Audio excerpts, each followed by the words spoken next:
Radio صدائے حریت جموں کشمیر سے سنیے تازہ ترین خبریں۔ کل جماعتی حریت کانفرنس سمیت آزادی پسند جماعتوں نے مقبوضہ کشمیر میں بھارتی قتل و غارت، خاص طور پر نوجوانوں کو چن چن کر قتل کرنے کی شدید مذمت کرتے ہوئے کہا ہے کہ بھارت کشمیریوں کی نسل کشی اور ان کو معاشی طور پر تباہ کر کے یہ سمجھتا ہے کہ وہ ان کی تحریک آزادی کو کچلنے میں کامیاب ہو جائے گا تو یہ اس کی بھول ہے۔ شہداء کا مقدس لہو اس تحریک کی آبیاری کر رہا ہے جو بھارت سے آزادی کے حصول تک جاری رہے گی۔ دنیا کورونا وبا سے نبرد آزما ہے، لیکن بھارتی قابض حکومت کشمیریوں کا خون بہا رہی ہے، جبکہ کشمیریوں میں خوف اور ہراس پھیلانے کے لیے مختلف علاقوں میں تلاشی اور محاصرے کی پرتشدد کارروائیاں جاری رکھی گئی ہیں۔ نوجوانوں کو جعلی مقابلوں میں مارا جا رہا ہے اور ان کی میتیں بھی اہل خانہ کے حوالے نہیں کی جا رہی، یہاں تک کہ 14 سالہ معذور نوجوان کو بھی قتل کیا گیا، جبکہ 2 روز قبل بے گناہ مراج الدین کو جان بوجھ کر CRPF کے اہلکار نے گولیاں مار کر شہید کر دیا۔ عالمی برادری کو مقبوضہ جموں کشمیر میں بھارتی ظلم کا نوٹس لینا چاہیے کہ کشمیری گزشتہ 7 دہائیوں سے بالعموم اور خاص طور پر گزشتہ 9.5 ماہ سے جاری فوجی محاصرے اور مواصلاتی پابندیوں کے باعث شدید مشکلات کا شکار ہیں۔ بھارتی فوجیوں نے سری نگر، بڈگام، کنگن، اسلام آباد، شوپیاں، پلوامہ، اونتی پورہ، ہاجن، کپواڑہ،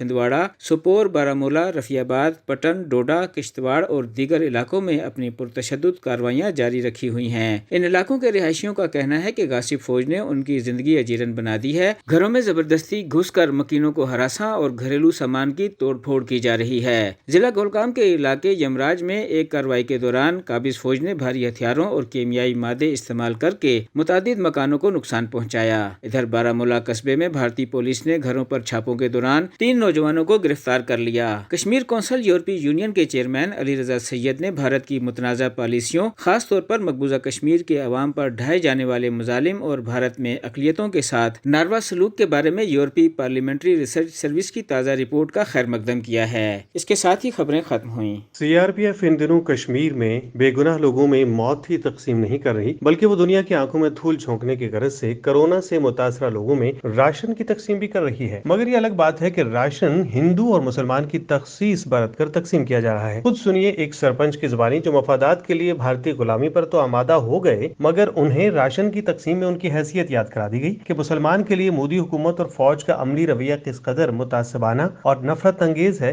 آپ خود ہی ان کی زبانی سنیے۔ وہاں پر CRPF والوں نے میرے ساتھ، میرے نائب سرپنچ ہو کر میرے یہ آدمی جتنے بھی یہاں پر معاملے تھے، ان کو راشن انہوں نے بالکل بھی نہیں دیا، اور اس لیے میں آپ کی مادیا سے یہ دور تک خبر پہنچنی چاہیے کہ یہ کیا ماجرا ہو رہا ہے۔ اگر CRPF والے یہ ہے، تمام لوگوں کو دینا چاہیے تھا، ان کو ہندو الگ نہیں کرنے تھے، مسلمانوں کو الگ نہیں کرنا تھا یہ، اور سرپنچ بھی ان کے ساتھ میں تھا۔ ہماری پنچایت کا جو سرپنچ ہے وہ بھی ساتھ میں تھا، لیکن میں نائب سرپنچ یہاں تھوبا پنچایت کا ہوں۔ آج ہمارے گاؤں میں ہی بڈا میں ہی انہوں نے راشن دیا، لیکن انہوں نے مسلمانوں کے ساتھ اندیکھی کی اور مسلمانوں کو بالکل سائیڈ میں لگائے، مسلمانوں کو دیا ہی نہیں انہوں نے راشن۔ اس لیے کہ میں یہاں سے آپ یہ خبر کے مادھیم سے بولنا چاہتا ہوں کہ یہ خبر ہائی لائٹ ہونی چاہیے، یہ کیا ماجرا ہے۔ جو بھارتی فوج راشن کی تقسیم میں بھی مسلمانوں کو بے یار و مددگار چھوڑ دے، اس سے کتنی خیر کی توقع کی جا سکتی ہے، آپ خود سوچیں۔